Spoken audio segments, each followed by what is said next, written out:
Hey guys, Mr. Bullock here. This is board problem 27 and this is on designing experiments here.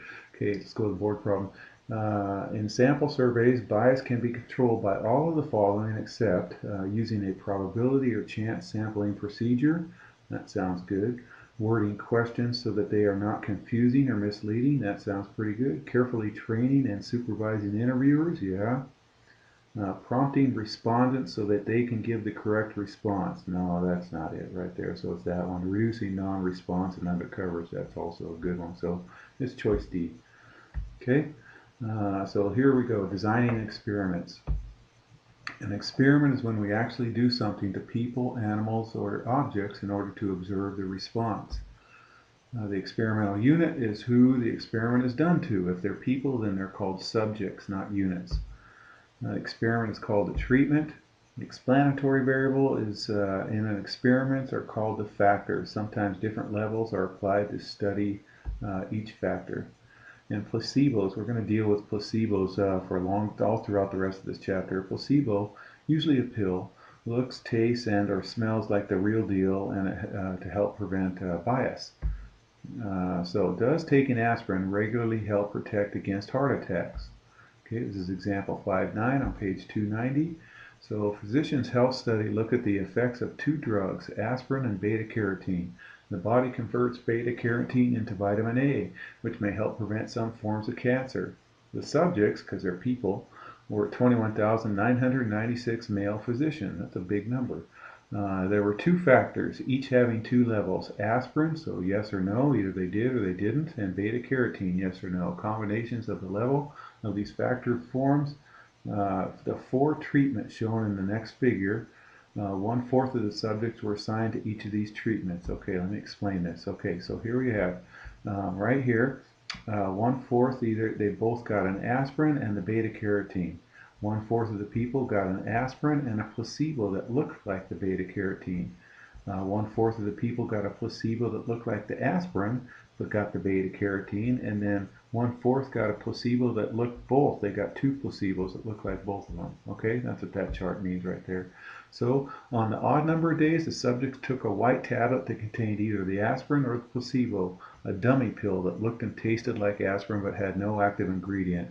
On the even number of days, they took a red capsule containing either the beta-carotene or a placebo. There were several response variables. The study looked for heart attacks, several kinds of cancer, and other medical outcomes.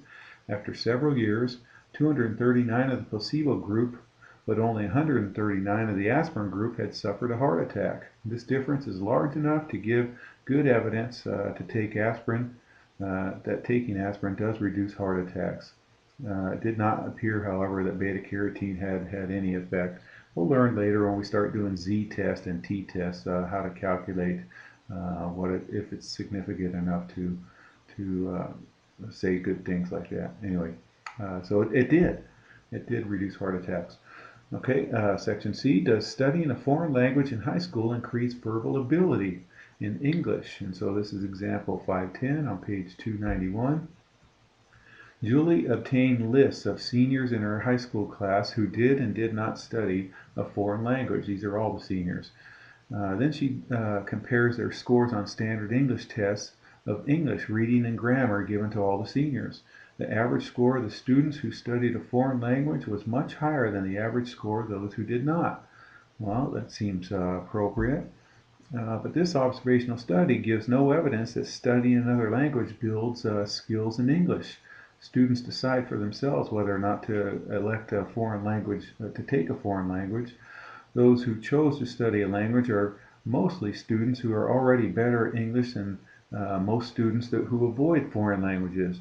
The difference in average test scores just shows that students who chose to study a language differ on average from those who did not. We can't say whether studying a language causes this difference.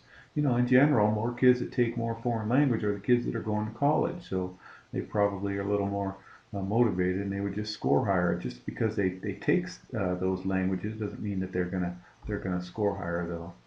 Okay, so here's the difference between the two. Let's go back to the physicians taking the aspirin. Okay, all were doctors in the aspirin study, and the only difference was the content of the pill. They were all given the same schedule. It showed, at least with middle-aged men, that aspirin did decrease heart attacks. On Julie's study with the foreign language, it does a good job at describing differences between seniors who have studied foreign languages and those who have not, but she can't say anything about a cause and effect on that.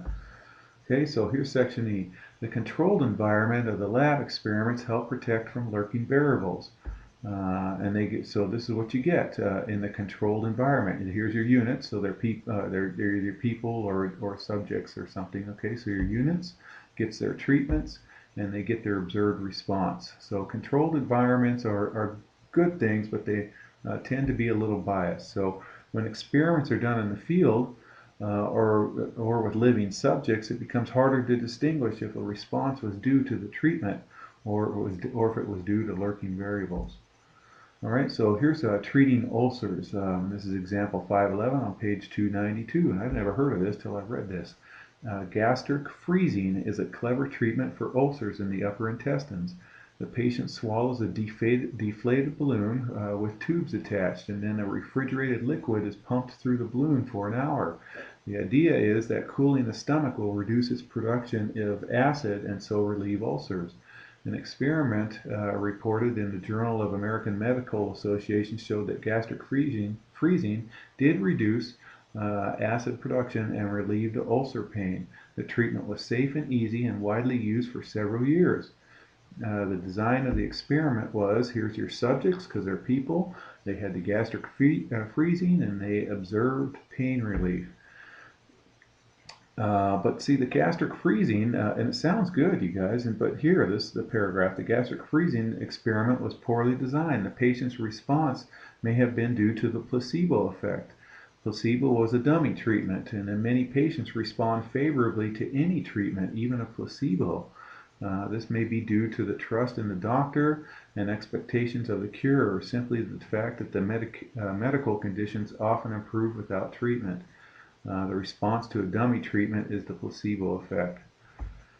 A later experiment divided ulcer patients into two groups. One group was treated with gastric freezing as before, and the other group received a placebo treatment, which the liquid in the balloon was at the body temperature rather than freezing. The result was 34% of the 82 patients in the treatment group improved, but so did 38% of the 78 patients in the placebo group.